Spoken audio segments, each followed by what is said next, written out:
I just typed in Nugs Need Heroes, which we should definitely buy that domain. I call my cat a little nuggy all the time. There you go. I call Finn a little nug. We'll buy Nugs Need Heroes, and then we'll just put a picture of Finn dressed as a bug.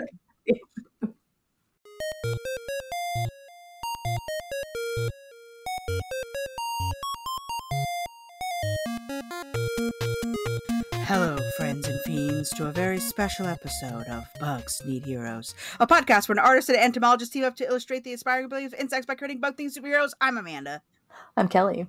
Producer Derek is here, and before we get started creating this bug-inspired hero, what's bugging you, Kelly? That was quite the intro. The energy is manic this morning. Yes, that was quite very speedy. What's bugging me? I don't know. I'm enjoying teaching. My students are great. My husband and I went out yesterday for tacos at a local taco place that was really good. And the waitress asked if we had ever been here before. And I said, no, actually we haven't. And she goes, oh, did you just move here? Because we've been open since 2017. And I'm like, nope. Nope, we were here before you. Embarrassing. Yeah. Summer child, you have no idea how long I have walked this earth. I just feel bad that they've been open for so long, and that was the first time we went. But the tacos were incredible, so we will be returning. Yeah, I try to go to all like the local restaurants to support local small business, and then just completely miss this taco place. Yeah, that's why I like the food carts. Portland has definitely become like a food cart town. Mm-hmm. And it's spread out to the burbs where I live. But like food carts, you know who owns it because they're usually there.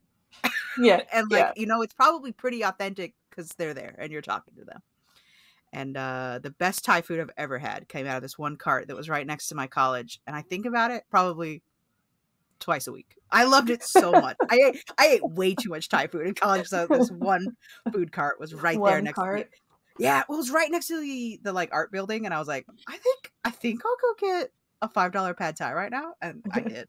Oh, it's a great price. It was a great price. I'm sure it's $12 now, but at the time it was so good. And he'd always make it white girl spicy for me, which they should just put that right on the menu. Right on the menu. How hot do you want it? Like 1, 2, 3 white girl spicy, and that was like that one. That's the one I want. So now you're making me hungry, and I just had breakfast. I know, right? It's a bad time right now. So we have a very special guest today. Mm-hmm. I know you've met him once before, but he lives in a couple times before. Several times. A few times, several times before. Yeah, we've done several panels with our good friend Dr. Mike. I don't know why I introduced you like you were a professional wrestler or something. Dr. Mike. I love it. From my neck of the woods, though.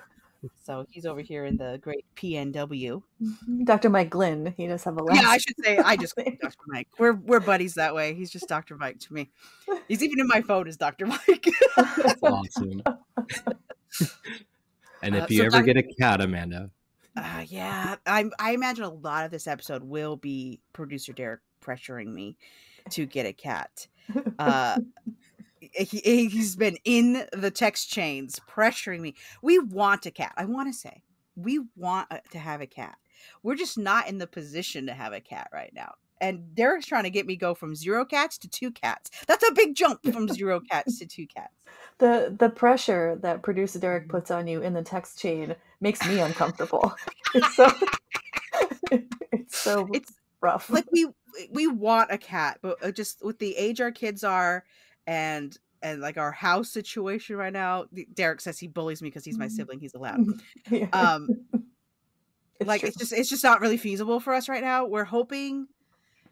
We were looking at Christmas this year, making the big present for our 6-year-old to be here's a cat, but we'll see. Producer Derek looks like he approves.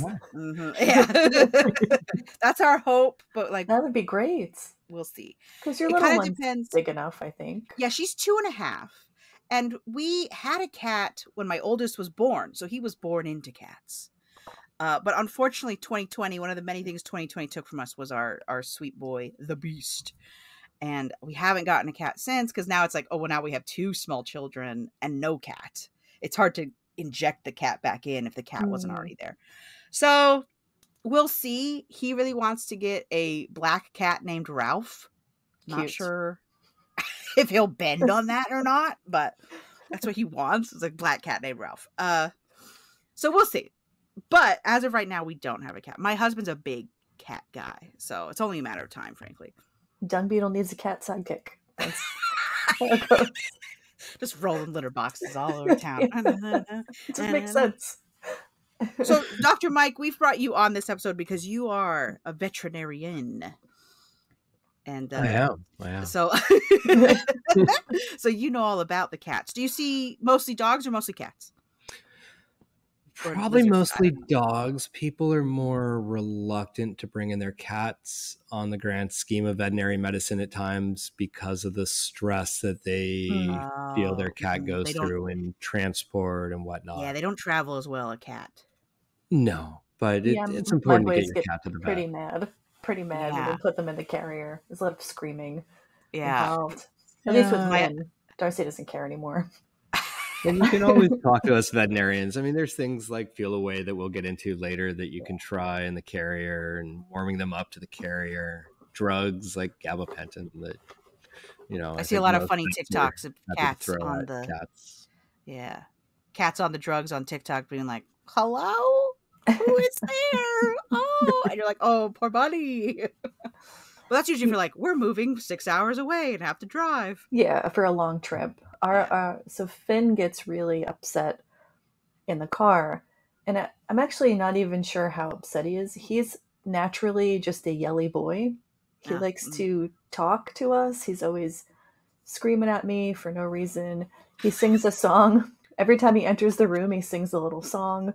Before he drinks his water, he goes meow meow meow, like every time. He's just like a talkative cat. So I feel like when he gets mad in the car and he cries, it's really just, he's not that stressed. I think it's just an extension of his natural screamy. He's just naturally a yelly boy. Yeah. Yeah. So like my 6-year-old. He's been traveling with us since he was a baby, going to like visit my in-laws. Once he gets there, he's fine. He doesn't care. Yeah, because you like take him to your brother's house and stuff. My brother babysits them when we go on vacation. That's a 2-hour drive for me to drop him off. Once he's there, he's like, oh, it's Uncle TJ's house. This is great. He's going to give us 1,000 treats. So funny to me that like your cats like legitimately have an uncle. Like we make funny comments about being like, oh, it's my niece Rotunda, but like your cats legitimately have an Uncle TJ, which is so funny. It's very silly. So they're excited to go to the other house, once they get there? Oh, they get there and they run over to him and they rub on his legs. And Darcy immediately jumps up on the back of his couch and gets settled in. Finn goes exploring in my brother's bedroom under the bed. Then he comes back out and he does the little happy tail shake. Yeah, they like my brother and they don't mind being in his apartments. I know cats are supposed to be bad travelers, but my guys are just, they don't really care. It really does prove the whole like every cat's an individual thing. Like, what are they exposed to? You can't make assumptions. Years ago, I was with a woman that had 2 cats, and she would travel with them, and they would just be loose in the car and hanging out on the window near the windows on the freeway, and just kind of chillaxing on the drive. It was great. That worries me that they might become a cat missile in a car accident. My cats are always in a carrier. There is that risk. Yeah. Yeah. But I imagine they're much happier not being in the carrier. I was going to say, this was also the 90s, so. Yeah, different time. Different time. The children were also loose in the car. Yeah, my dog didn't have a seatbelt in the 90s. Yeah. Now dogs have seatbelts. Now dogs have to have a seatbelt. Yeah. I need my 5-point harness for my dog. Yeah. Well, we're very excited because I believe this will be our Halloween episode. Talking kitties. Cats are the natural enemy of bugs, so we kind of work truly, with the podcast, especially spiders. I feel like our old cat was a spider hunter. He would get a spider from 8 feet up on the wall. I'd never see him jump except for when there was a spider on the wall, and then he's like, "Here I come! I'm getting it." Mine like anything that moves. Well, I need it right now because my does. house is house spider central. There's so many house spiders. Like, I feel like I'm getting 2 a week right now in the bathroom alone. It's crazy. There was a spider on my ceiling like 1 or 2 nights ago, and the cat got to the highest point she could and just stared at that thing. Like, when are you coming down for me to eat you? Yeah. Well, Dr. Mike, so my cats like to fight whatever bug enters our home, usually like a general housefly, or when the lanternflies are a big problem, sometimes it was a big chunky lanternfly. You're talking about spiders. Is it okay for our cats to eat these bugs once they catch them? Do we have to be concerned at all? I think there's not a lot that people can do to prevent their cats from eating insects. Yeah. And I can't say I've You've never had like a problem. Like, insect stings before, but I've never seen any sort of toxicity because of eating too many insects. Or munching. Yeah. That's good. It's good to know. I heard that they don't like some insects because they're bitter, and that's just part of insect defense. But my cats seem to eat any well, Finn mostly, any bug that he kills, he just scarfs immediately. Yum. Yeah, you'd think it'd be a bigger problem to like ingest the venom of a spider, but it doesn't seem like it bothers them at all. It's so and small, it's such a small percentage of things. Yeah, that's that true. You have to ingest a pretty toxic spider. That and the stomach breaks things down with all that low pH and whatnot. So we usually so Dr. Mike is with us when we do our Comic-Con panels, where we talk about the superpowers of different animals and how they stack up against the hero or villain. Mike talks about Catwoman and Black Panther and a couple other heroes in the Big Cat Talk. Well, it's so easy because there's so many cat heroes. Yeah. Like, there's just, I mean, there must be like spider heroes. It's like spider heroes. They're out there. There's Tiger, there's White Tiger, there's Black Cat, there's Shadow Cat, who only kind of counts. There's Beast, there's Hellcat, there's everybody. Catman and the kitten. They're everybody. Catman and the kitten. Last month we were at the Portland Comic-Con, and it was just an episode on cats and the cat comic book characters. And Amanda and producer Derek just have so much knowledge on the comic book side of things. Nerds. I know. Disgusting. Eat us up. Take our lunch money. So when you were giving that talk, what was your like most interesting superpower that cats have, in your opinion? That's a good question. What's your favorite cat superpower? Favorite cat superpower is probably strength. Yeah, the leopard itself, taking down animals that are 8 to 10 times its size. I think there was one leopard that took down like a male ibex. Wow. Whoa, that's huge. Right?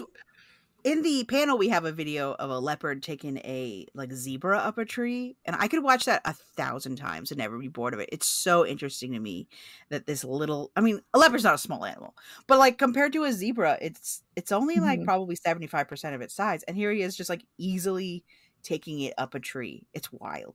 Right? You have a 130-pound cat taking a 400 to 500-pound animal up 10 to 20 feet into a tree. It's pretty amazing. Just the jaw strength of that to hold on to that animal too, let alone the limbs to carry it up. It's pretty wild. And I've heard that jaguars are the one you have to watch out for when you go to Africa, because they'll get you from above, and it's something people don't think about. They're leopards. I mean a leopard. Sorry. Jaguar, leopard, they're beautiful. Jaguars are new world. They're not the same. Yes. A leopard in the tree is up there, and you don't think to look up because you're looking around, right?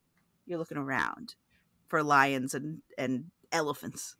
But then here he comes. The back of your head is his property now, and then crunched.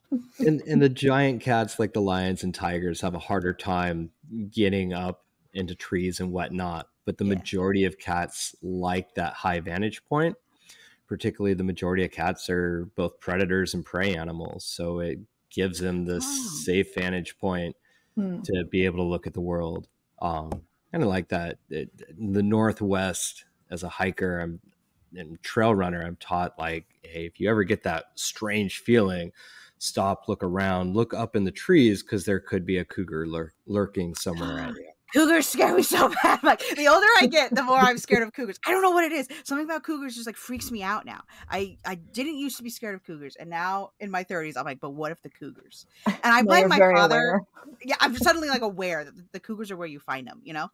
And like my dad always tells about like how, in a human, the jaw muscle is only like the size of an acorn, right? And you can bite through a carrot, no problem. And then he talks about how in a cougar, it's so strong that like it can bite through anything. And you're like, yeah, let me just bite through this car. Oh, I'm a cougar. I don't care.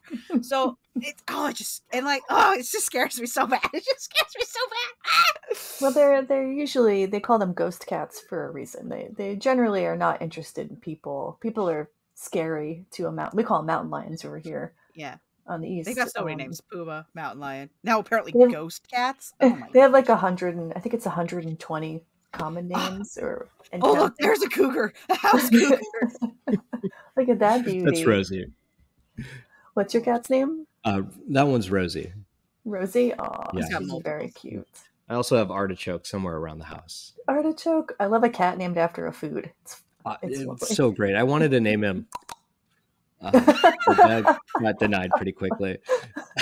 How would you spell that? That's on the That's the beauty of it. Yeah. Goes the language. Yeah. Cluck, cluck. I was thinking like KNU or something like that. Correct anybody that says it wrong. But yeah, Artichoke. He's spiky on the outside and sweet in the middle. Oh, he's got a beautiful artichoke heart. He sounds like a good boy. I will put on my salad. So we know cats are strong because if you've ever had a cat that wanted you to get up and feed them, my cat used to do this, where he would put a single paw on my knee and then just slowly press it down until it was unignorable. Pay attention to me. And that way he's not like yelling at me or like because he'd get in trouble for being like, meow, meow, meow. I just locked the door on him. But if he would come and press his hand so gently into my leg, that would be. Well, it's a lot of pressure on a very small space. That's what it is. It's like you're weighing 12 pounds. How is it possible that you're putting this much pressure on my leg? And the answer is a single point. Finn has done this to my chest before, and it feels terrible. And you're like, please. He is a bowling ball. Kalima. Artichoke used to wake me up with his paw over my carotid artery. Oh God. He just wants to remind you. He's right? Just like, we're at peacetime now, at any point, and I'll feed you now. Never forget where my strength lies. Well, the problem with Finn is he's probably like 14 and a half pounds. So he's a big boy. All that pressure on one fat paw is something. That's missing a leg too. Imagine how big he'd be if he had another leg. He is missing a back leg, and he weighs that much. Does he get around okay? Yeah, he kind of hops like a little bunny. Well, he has two modes. He has slow hop, and then his second mode is hyper mad dash through the apartment. Right. Because, of course, famously, cats are also like the fastest land mammal because of the cheetah. Oh, yeah, the cheetah, they can run from less than 3 seconds to a speed of 60 miles per hour. That's incredible. Super impressive. It's short lasting though. So there's two different types of muscle tissue predominantly, fast twitch and slow twitch. And these fast twitch muscles have lots of fibers, almost like like the cables connecting a suspension bridge, that they're tightly wound, they're bundled, and then they're bundled again to make this super strong fiber contraction. The problem is there's no room for any energy source. So the slower twitch muscles have more mitochondria in there, something called myoglobin, which is similar to hemoglobin, that it can store oxygen. So they're able to have longer sustaining energy as far as that repetitive contraction, but they don't have the strength of these fast twitch muscles. That's amazing. And like you watch the cheetah run, and like how bendy it is crazy to me. And I assume that's a big part of the like how it is so fast, is it's going boing, boing, boing, boing. Yeah, are their spines? It is. Are their spines more flexible? The back, the elastic vertebra, or the elastic. Drawing a blank right now, but that's fine. Anyways, their back acts like a spring and explodes outwards, and then they once again throw their legs and curl back up and then explode back outwards. So it's fun energy conservation, I guess, or energy. Yeah, it's fascinating to watch. If you really watch a cat running, even a little cat, not just a cheetah, you can see that flexibility in the spine as they're moving. It's pretty incredible. Are we able to, I know there's a video out there that producer Derek has. Are you all able to post that one? Yeah, we'll end up putting links in the show notes for folks to check out so they can see some of these videos. Or if they want to go to YouTube, I believe your entire cat presentation is up in our channel. It is. If everybody wants to watch that, yeah. A little plug. Go to our YouTube channel. We're not monetized, but you can help us out anyway. So the flexibility of the spine makes them fast, but like flexibility is another one of those big cat things where it's like they can fit through any space their head fits through. Is that right? It is, and they're willing to do it. So they have a vestigial clavicle bone which attaches our shoulders to our neck area, and so theirs is very small and pretty much not connected. So they're able to kind of reduce everything to about the size of their head. So if they can fit their head through it, then most likely they're able to fit the rest of their body through it. And I believe even fat cats that aren't able to do that. I was going to ask, can my big they'll try to get through that hole. Yeah. I had to consider the Garfields of this world who can't get through the little holes. I didn't know that their clavicle was floating. It's not really connected. No, it's pretty much free floating. In fact, early in my career, I've misnamed it as a foreign body with kind of an abscessed area right in the shoulder section. Oh, really? I'm like, there could be a foreign material there. Nope. No. The radiologist it's the clavicle. I'm like, oh, disappointment. I should know these things. Right. Well, you got to learn, right? We all got to learn. Exactly. Yeah. You don't get to be a veterinarian overnight. No, it takes like 7 years or something. Medicine practice for a reason, because even after 12 years of this, I'm still like, I don't know today. Let's go look things learning. Up.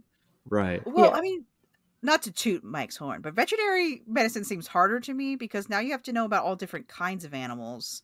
Whereas like a human veterinarian only needs to know about humans, really. And then you can specialize down from there. But you got to know about, like, if someone brings you a bearded dragon, you got to know about a bearded dragon. The same you have to know about a cat.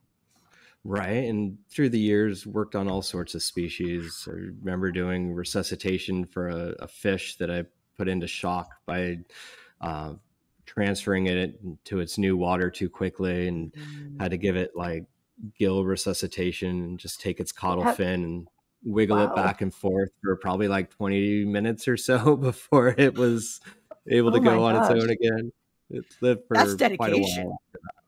Yeah, I wasn't going to let it die. It was my fault. So like, keep oxygenating.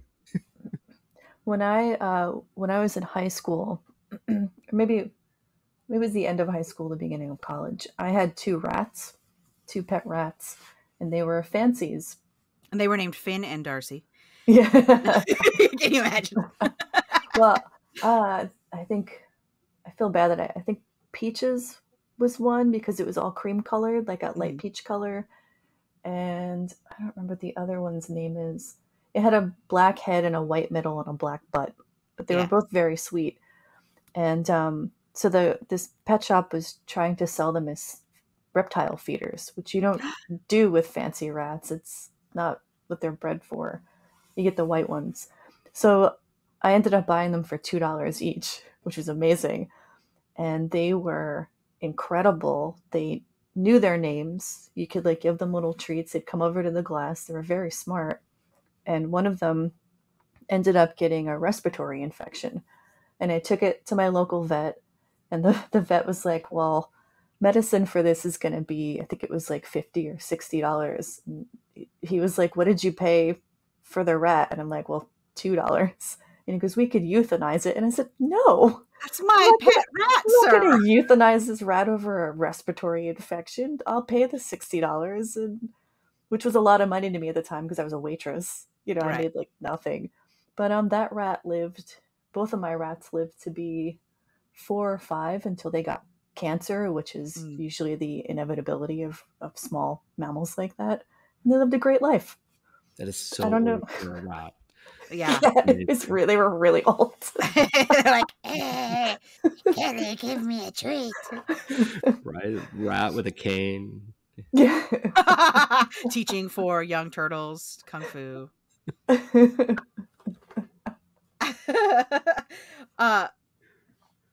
So, Dr. Mike, you can answer the question then, do cats always land on their feet? Or do they have to come see you?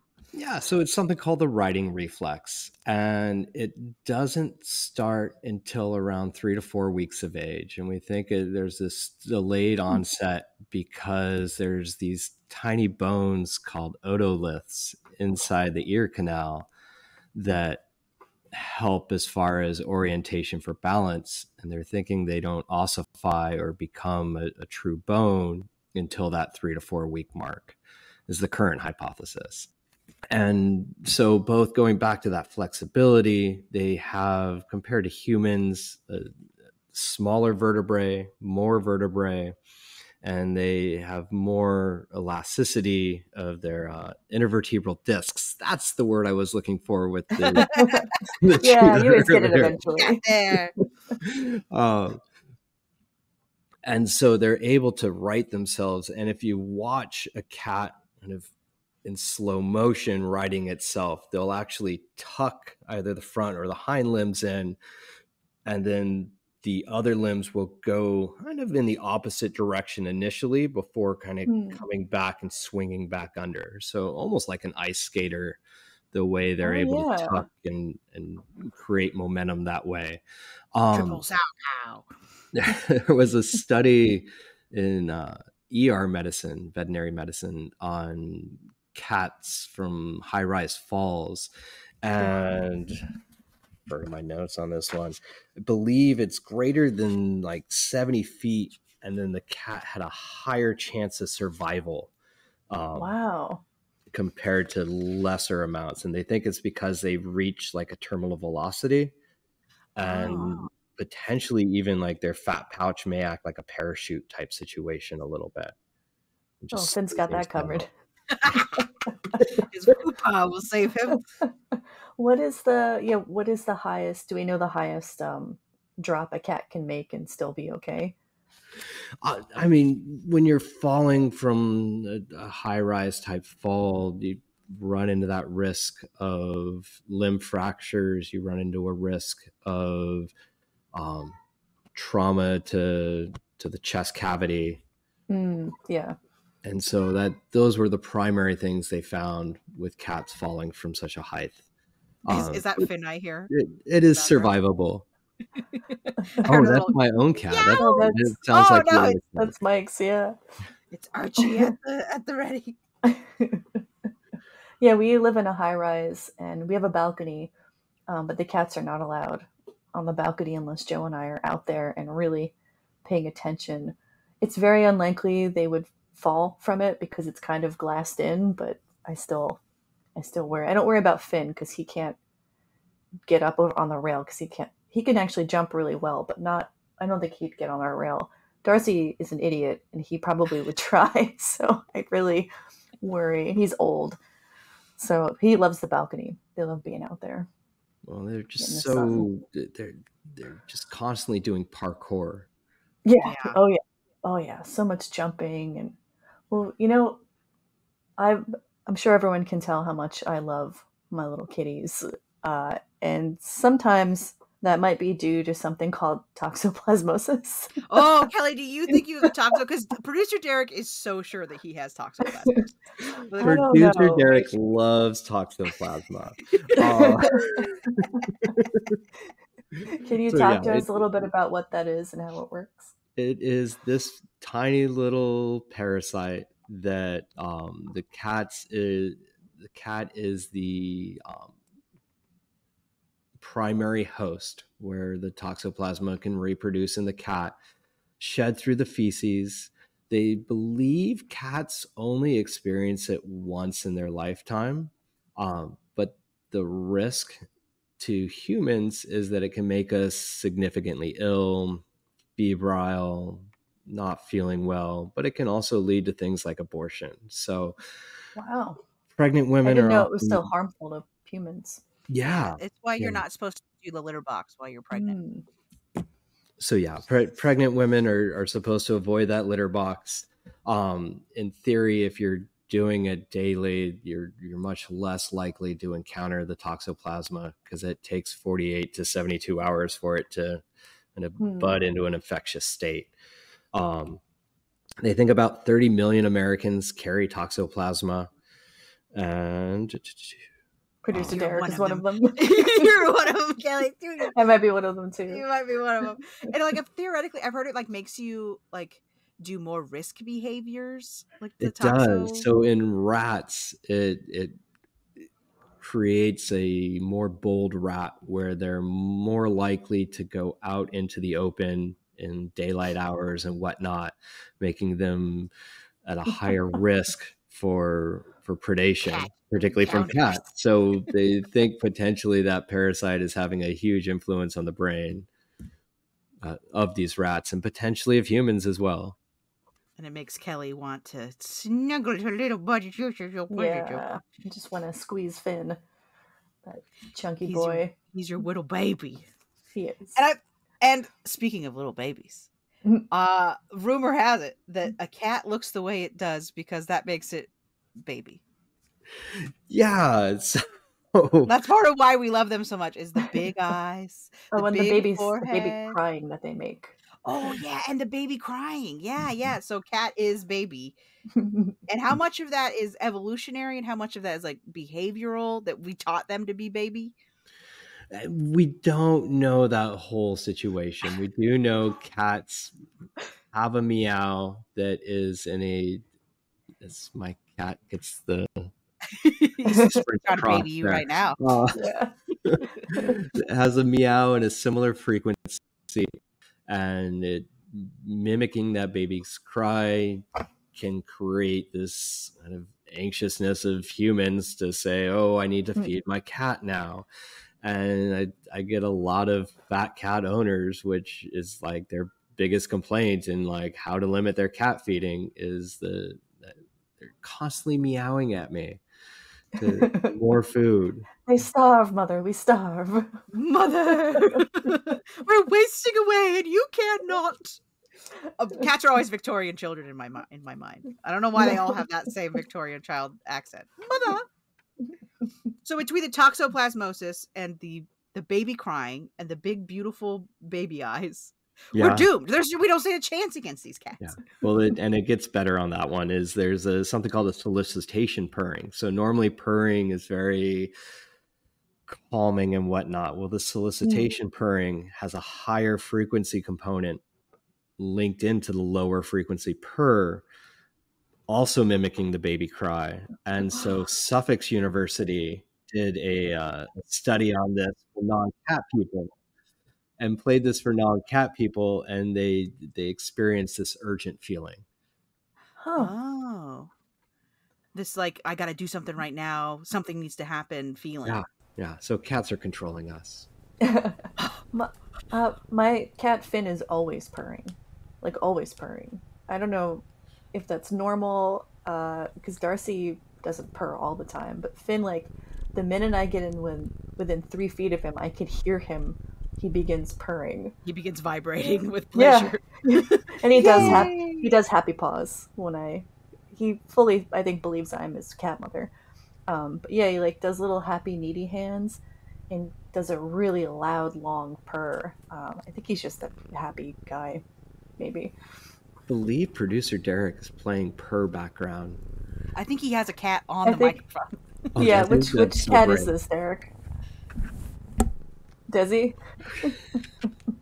Love it. So the purr is in a lower frequency in the 25 to 50 hertz range, and it's been shown most cats will purr to like soothing or because of contentment, but they can purr because of nervousness, because of illness, and it's been shown that purring can help with recovery from illness.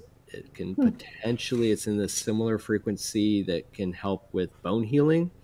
So we're wondering if it can be beneficial to fracture repair. And there's a saying in veterinary medicine, you put a fractured cow or cat limb in a room. I don't know why cows, but they'll just heal on their own type situation. Wow. That's really interesting. Is it like a catalyst thing? Because I know in chemistry, it's like agitating any solution will make it mix faster or something. I don't know what the exact phrase is. I'm not a chemist, but something about agitation is supposed to speed up chemical reactions. Do they think it's something like that? It's the vibration. So if you have an injury, so my mom had something similar. She injured her back, and they put a thing, I don't know what it was. They put some kind of thing in her back that caused like electrical impulses to go through. And I think it also TENS unit thing. I think so. And that like helped heal her back faster. So I'm assuming cat purr is similar, right? Does that sound right, Mike? There's some sort of a wand type deal I've used before that has a low frequency to it, as far as trying to help with fracture healing. I don't know if we know the exact mechanism. I haven't come across that in my deep dives of purring and wound healing. But that would be, maybe a second PhD, Kelly. So when you see a guy on TV and he's got like the full body cast and he's like got it all like hung up and stuff, they should also have the hospital bed just like slightly vibrating. Oh, I was going to say they should just cover him in cats. Cover him in cats. That would also be very good. That might really help, like emotionally. Yeah. There have been cats in like old folk homes that seem to know when somebody's about to die and go and visit them and hang out with them as they're going through their last stages of life. That some believe that they are causing the last stages of life. Stuck in that. So when I had emergency gallbladder surgery ages ago when we still had our cat, and he did not leave my side for probably 2 weeks. I couldn't get up and go to the bathroom without him being like, whoa, where are we going? We're all going together. We're all going. Not leaving you. Yeah. No. And then he'd come back, and he was not a particularly snuggly cat. He preferred my husband to me because he was my husband's cat. But he would sit near you more than on you. But for those 2 weeks, he was in my lap. He was on my stitches. He was attentive. And then once I was mostly better, he was back to his usual self. He was like, was he purring on top of things? Yes. So that's been shown to reduce stress, reduce blood pressure in humans, and even potentially help with wound healing. So he may have been like a bedside nurse for you. Send one up to the bee. We always say he was a really good cat, but he was really bad at being a cat. He was just like the dumbest cat I've ever met. He more than once tried to jump out of a closed window. He was just a dumb cat. Oh, the beast. R.I.P.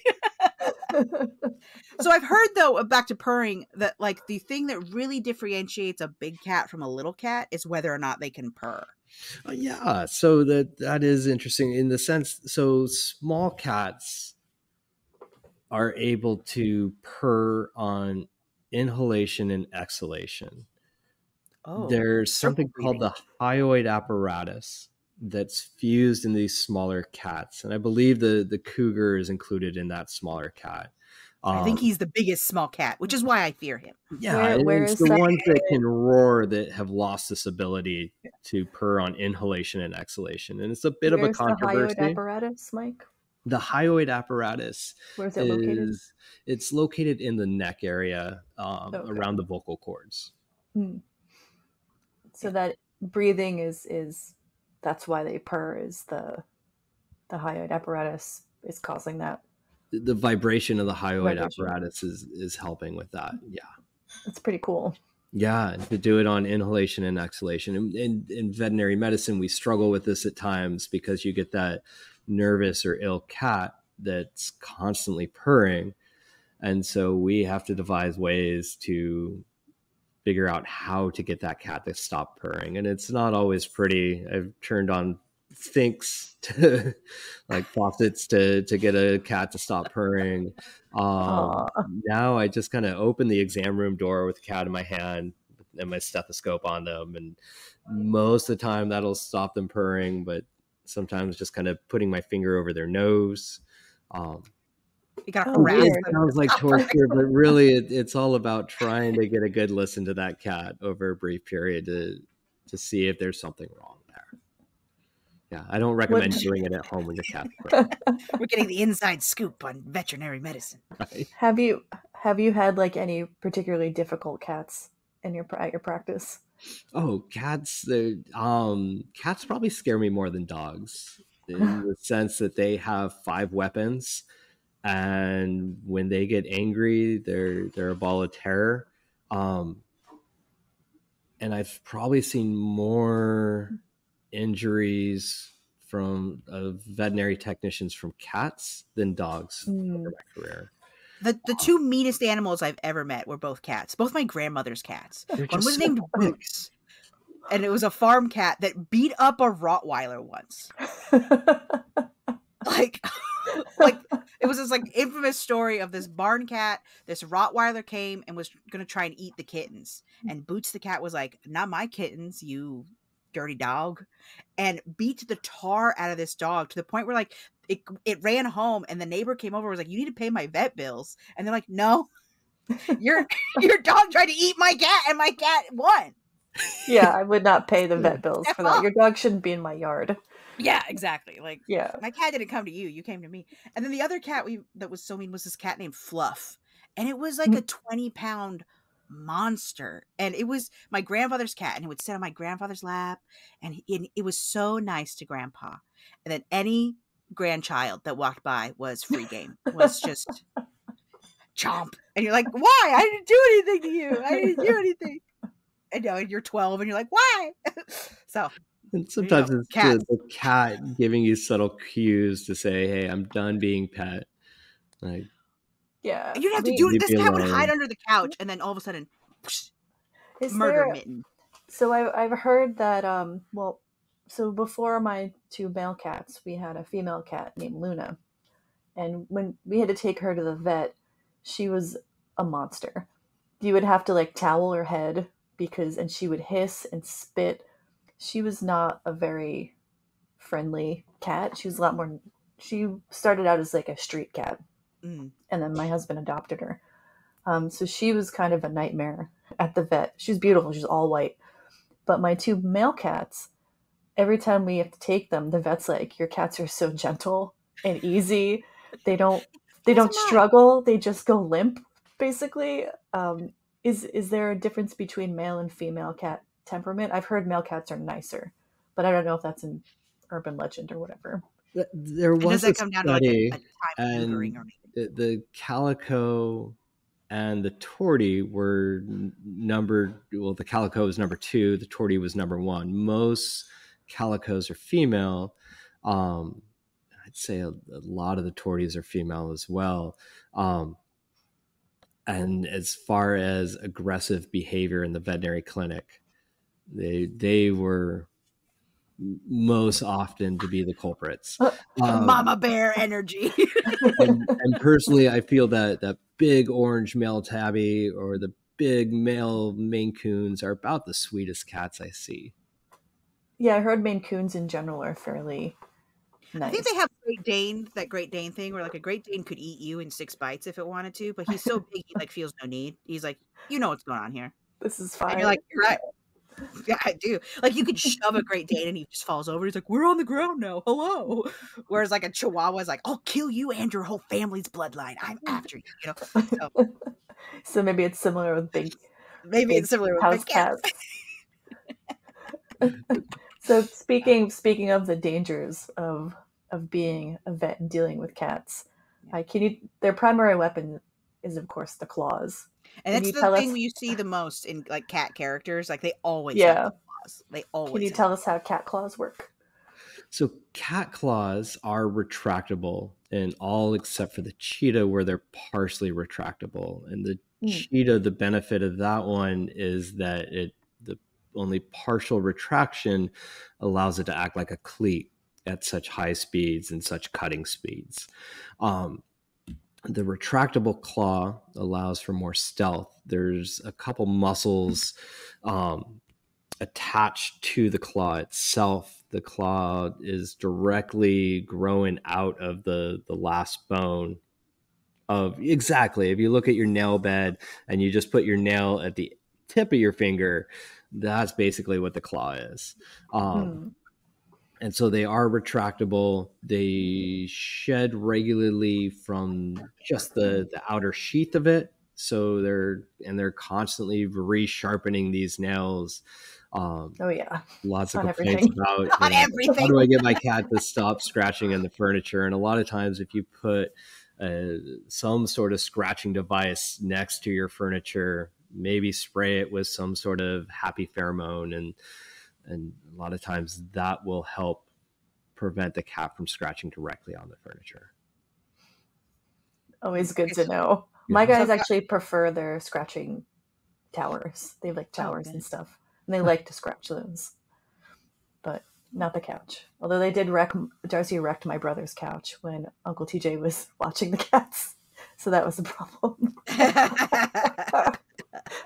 I've seen things where you can like put the scratching post on like that scratchy material, that like woven wicker thing, like around the corner of your couch, like a child-proofing cap. And I'm just like, I think that's just encouraging them to scratch the furniture. I would agree on that one. I ended up buying this sticky plastic that you put on where the cat scratches. And last time my brother watched them for us when we went on vacation, I like covered his couch in this so Darcy couldn't like ruin it any further. Cats are menaces.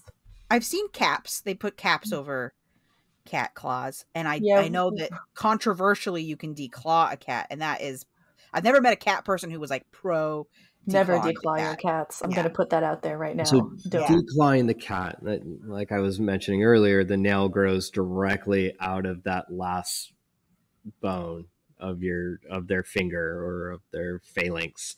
And so basically to declaw the cat, you have to amputate that last bone to get rid of the nail. So there's all sorts of potential complications. So I'm not an advocate of declawing a cat at all, unless it's for medical purposes. Nail trims, regular nail trims can help.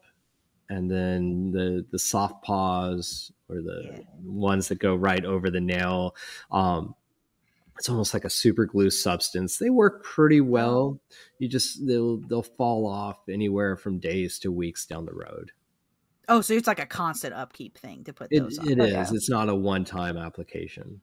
We did that once for Luna, our old cat, especially when we would bring her with us to Massachusetts to visit my husband's family, because that was when some of the nieces and nephews were smaller, and she was a danger because they really want to touch her, and she's like, I want nothing to do with you children.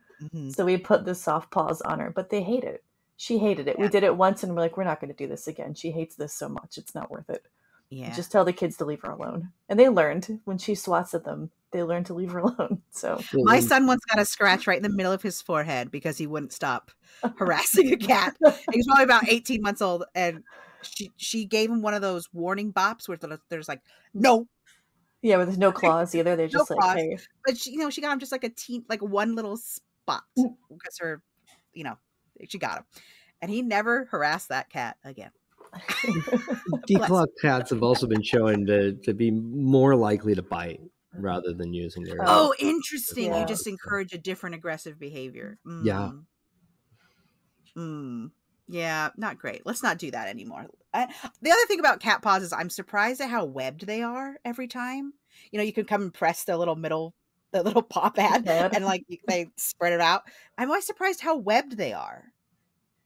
Like, I assume that's just like how human fingers are, like slightly webbed. But is the webbing doing something? Like, because I know that the paw pads are to make them quiet, but is the web doing anything? I don't have a good answer for you on that one, Amanda. I'm sorry. No, that's fine. I think we see it in other mammals as well. We see that webbing in dogs. And us, to a small extent. Like a little bit. We just have such long fingers compared to other things. And that could be it, is our it's just long. Right, over millennia of using our the freaks, hands truly. more regularly for survival than the other animals out there. This is a slight tangent, but I'm going to go on it anyway.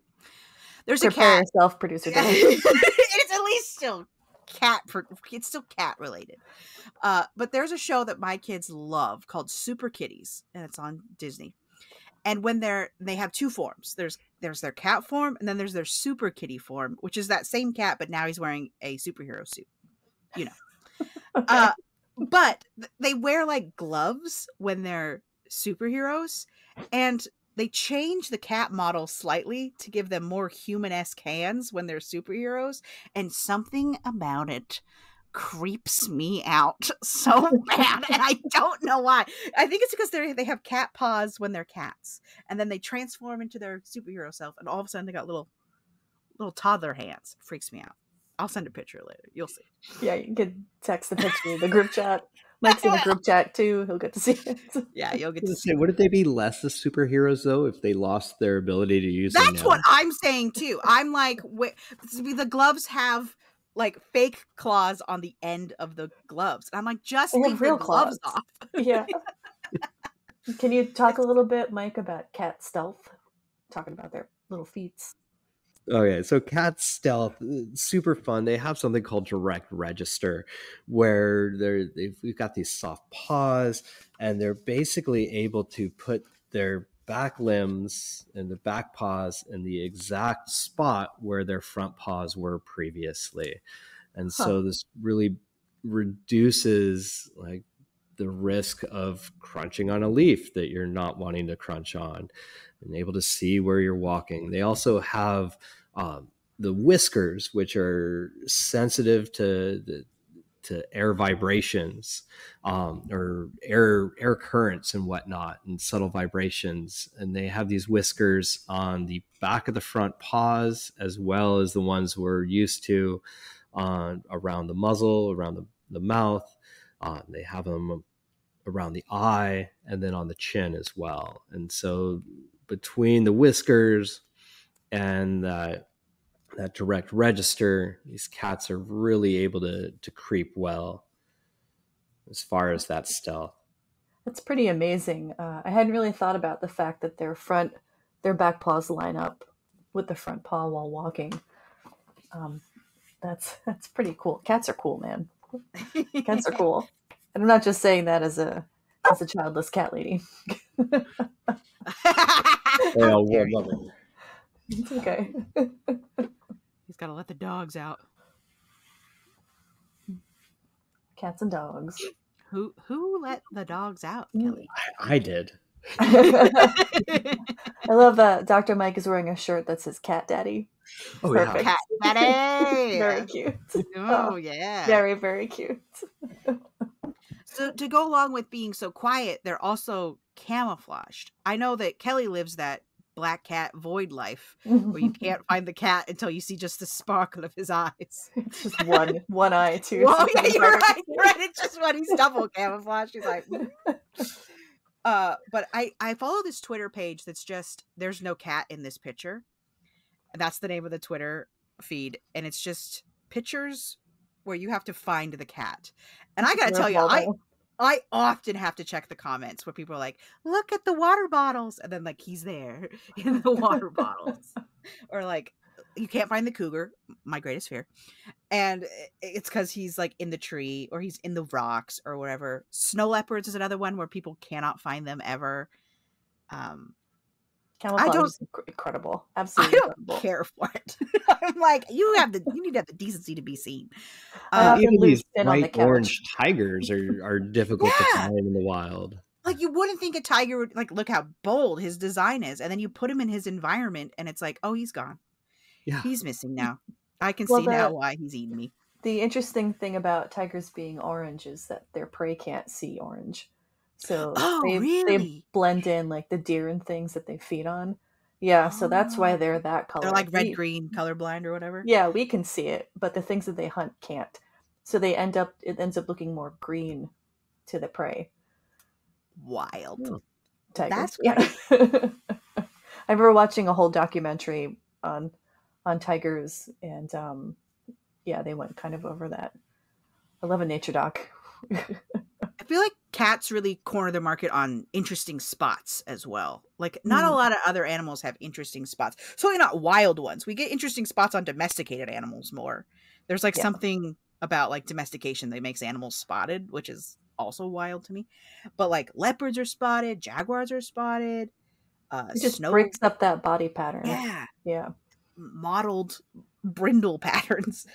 It's deeply interesting to me that so many cats are so impossible to see. We have one cat that comes by our backyard probably every day, and it's white with big black spots, and it has to wear a bell, and it has a loud bell, and that's to prevent it from like hunting birds, because cats are good at hunting birds. Do you think we should all be jingling our cats if we let them outside, Dr. Mike? I mean, so yeah, I think that indoor-outdoor cat is a bit of a controversy in the sense of how many birds that they kill and how much of a predatory animal they are.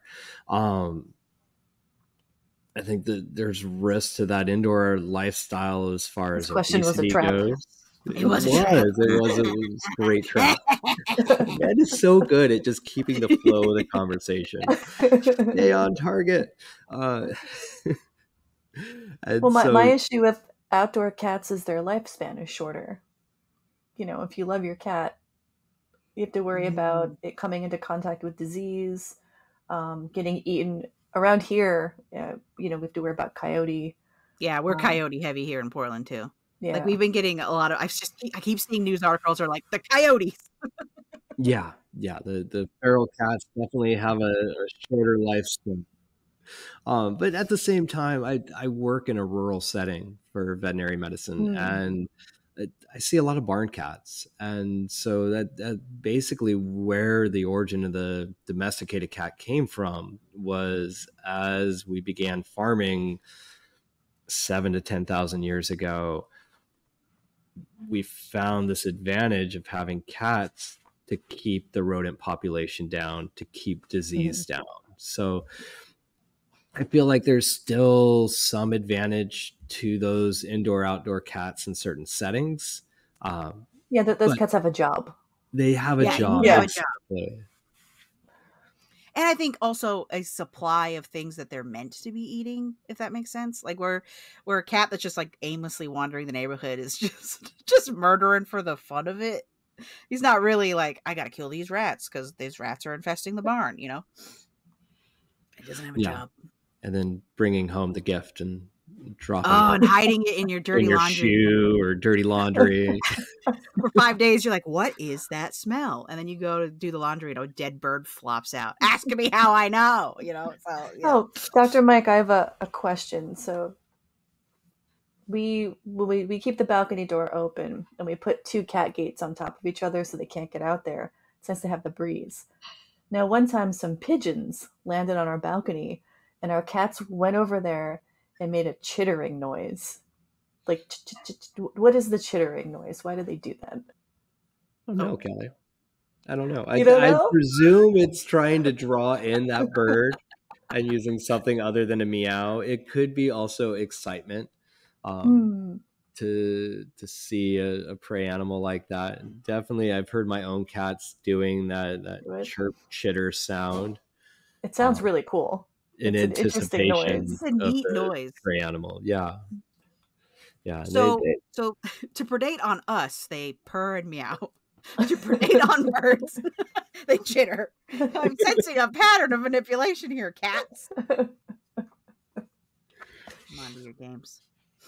So let's talk senses, because I feel like we got to talk about the eye. We talked a little bit about not being seen. We got to do how much they see, because like Kelly's one-eyed void that you can't see until you see his eye.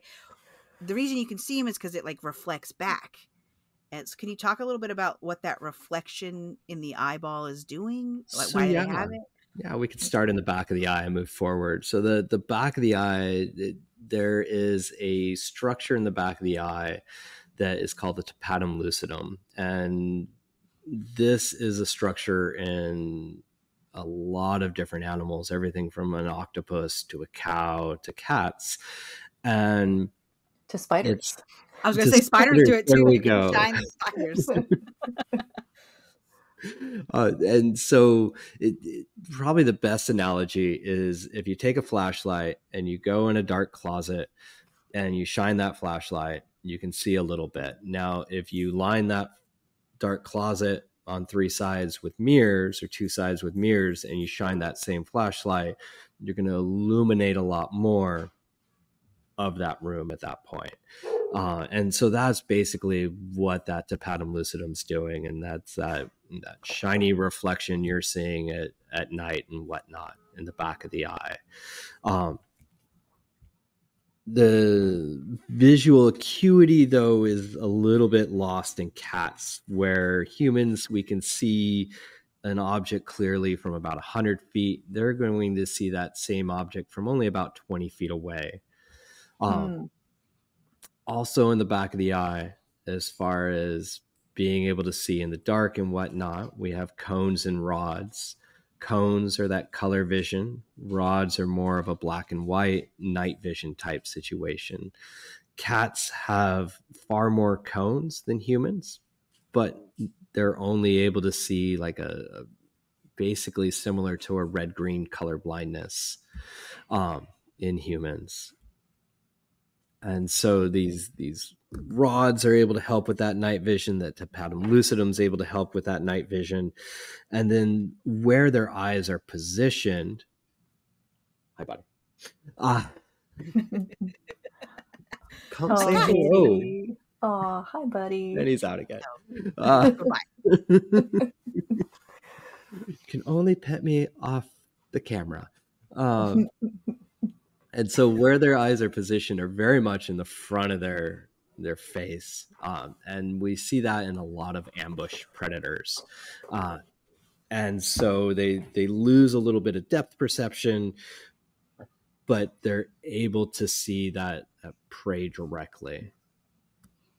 So we've given up you said so many animals have this, but we don't have it. It's so that we can see things more clearly in higher color contrast. Well, and we're more of a diurnal animal or that's a daylight-driven animal, so it's probably just been lost over the ability for like vision acuity. How is their vision up close? Because I feel like every time I try to give a cat a treat, it's like he's never even seen. He's going on smell alone. Because I'm like, here it is, and he's like, where? And I'm like, just it's in my fingers.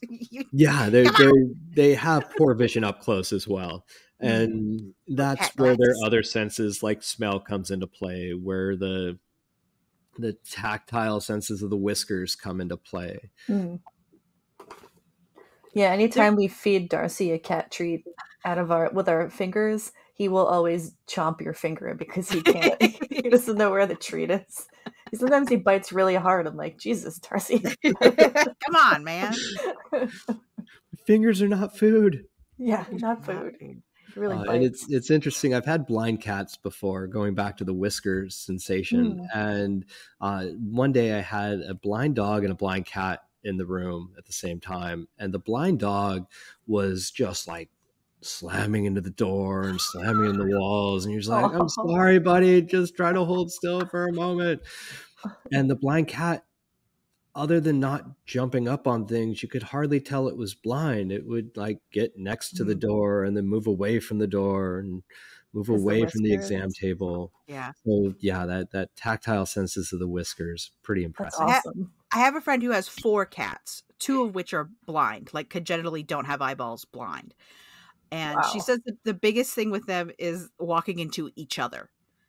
The 2 blind cats will bonk into the other cats. Like they have the whole house mapped out except for the other cats, and they'll just clonk right into each other. Hey, I'm walking here, you know, and you're like, hey, I'm walking here. hey. I wonder if they're like going to say hello to each other and they just clonk heads. Yeah. Right. She says that's the only thing they consistently bonk into. Like if you move a chair or whatever, they will have to go around it.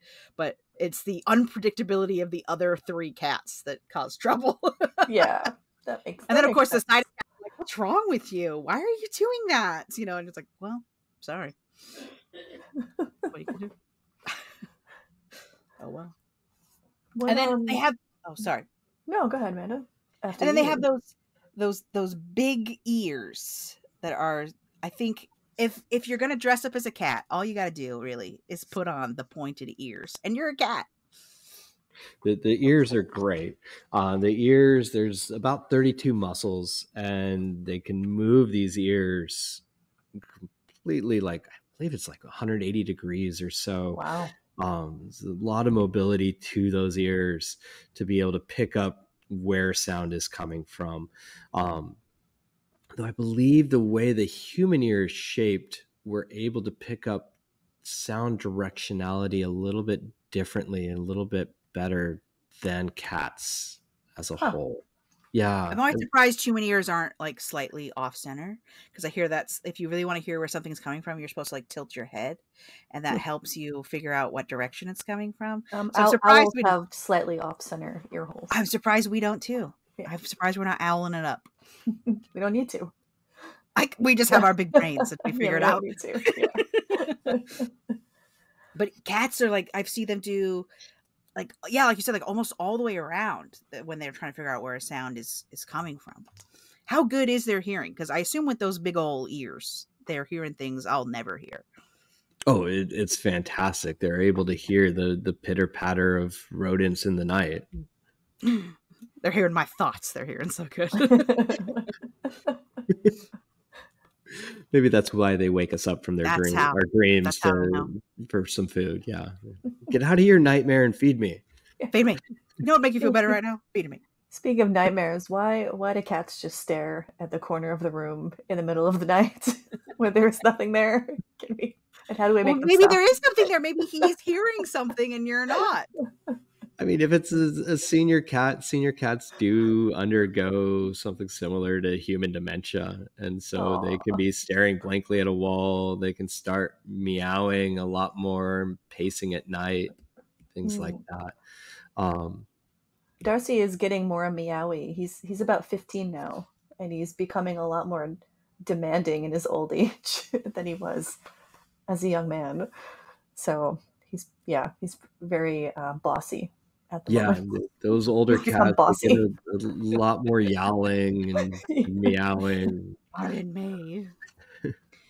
Well, like we've been friends with cats for so long. You know, like the ancient Egyptians were really famous for loving their cats. Like to the point where like if you lost your pet cat, you shaved your eyebrows off and you were in mourning till your eyebrows came back, to which a risky behavior, because what if your eyebrows just never grow back? And you're just like, I guess I'm sad about my cat for all time. But like a lot of the cat heroes that we see in comic books are also very connected to like the occult. And I think that's because cats have a lot of connection to seeing ghosts in corners where there's no ghost, you know? And a cat's connection to European witches. Yeah, witches. And witches all over the world, actually. I've heard that the European witch thing specifically is because women who owned cats weren't getting sick with the plague. And it must be because they had magic spells to keep them safe. But really, it was because the cat was just eating eating the rats before the fleas could infect their mommy. So truly there are benefits to being a single cat lady. Right, here we were killing off all the witches when in fact they were onto something as far as avoiding the plague. And of course we are a bug podcast, so we have to talk about fleas briefly. So are fleas a huge problem in cats? Like how hard is it to get rid of fleas with cats?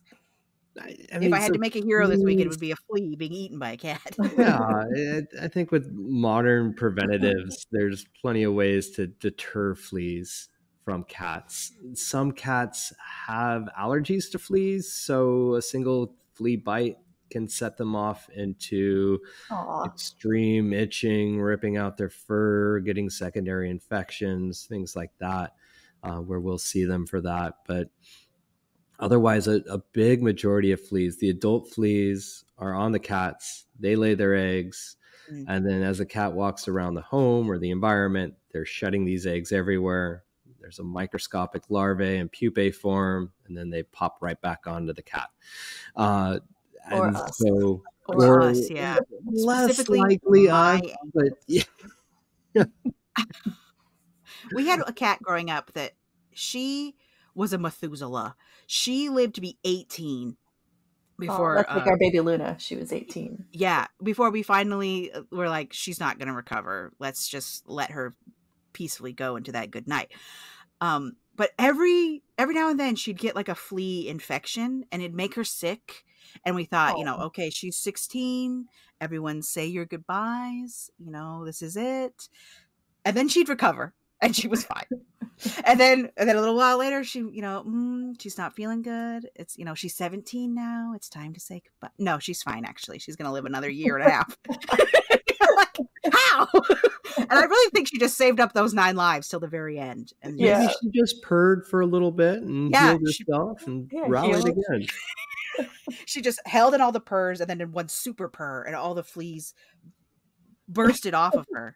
No, fleas, at least the Northwest flea carries a parasite called one of the tapeworms, cestodas. Yeah. And so not unusual to see these tiny little like grains of rice kind of around the rectum of cats. And then you're like, oh, your cat may also have fleas, so let's treat it for that at the same time. Oh, that's interesting. So seeing the tapeworm lets you know that there's likely a flea infection. Huh. Potentially. Now, they could eat a live or a dead flea. So if they're already on preventatives, I'm less likely to change that preventative. But yeah, there is a link between the tapeworm egg sacs and the flea. Now, so we've gone over the superpowers of kitties, which is obviously healing from purring, strength, many super senses, and we'll throw in mind control powers. Yeah, I think that's the one really the cat heroes are missing. Like Black Cat, she's a thief. She's so attractive to Peter Parker, the spider. She's about to eat him off the wall. She's going to jump up 8 feet and eat him.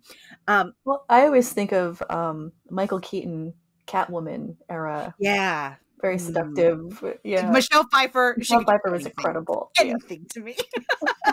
She has mind control to me. My toxoplasmosis is strictly Michelle Pfeiffer coded. Unfortunate.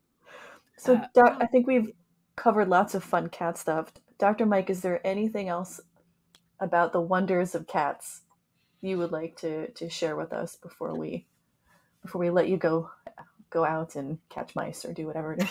Before you two go cats out. are going to do. We often consider cats to be aloof, and really most cats are fairly social animals when they want to be. And so it's warming the cat up, and feral cats less so, where if you socialize them with humans before that 8-week mark, you're more likely to have a cat that can be domesticated. But after that 8-week mark, it becomes less likely to domesticate that feral cat. Oh, okay. teach an old feral cat new tricks. And I love that you guys chose both cats and bats to be on this invertebrate podcast. Yeah. We got to mix it up every now and then, Yeah. Sometimes Kelly goes, I wish we'd done Animals Need Heroes because I want to talk about everybody, Yeah, I mean, I have a background not just in bugs. I have a pretty big bird background too. Well, eventually. And marine biology. Like, yeah. I always forget. I guess I end up forgetting too. I have a marine biology degree, so we could have done everything. Someday. She's trying to get the land and the sea, the sky. She's trying to get them all. Next time you're out here, we'll have to go tide pooling on the coast or something. Yeah, I would love that. I would absolutely love that. So thank you so much, Dr. Mike, for joining us. Welcome. Thank you for having me. Yeah, I feel like we only really scratched the surface of cats. Scratched them between their little airplane ears is all we did. But if you want to see Dr. Kelly, you can see her at ESA next month. You'll be at the Entomological Society. Yes, I will be giving a talk in Phoenix. Come say hi. Come say hi to Kelly. Producer Derek will also be there wandering around. Say hi to Producer Derek. Say hi to Producer Derek. Yes, he's shaking his head. No, absolutely. No. Come say hello to him. You will get a complimentary Bugs Need Heroes business card if you find Producer Derek. Otherwise, you can find us on the Reddit. You can find us on the Instagram. You can find us, of course, on our website, BugsNeedHeroes.com, where you'll get the companion guide to every single episode, including the artwork and Kelly's field notes. Okay, we love you, and have a good and safe Halloween. Bugs Need Heroes is created by Derek Conrad and Kelly Zimmerman, hosted by Amanda Niday and Kelly Zimmerman. Bugs Need Heroes is produced and edited by Derek Conrad. Our music is Ladybug Castle by Roll Music. All character art by Amanda Niday. Got a bug question? Email us at bugsneedheroes@gmail.com. Check us out on bugsneedheroes.com for the visual companion to our episodes with the artwork of the bug-related heroes. We also have an Instagram, Twitter, and subreddit under the Bugs Need Heroes name. Thanks for coming by.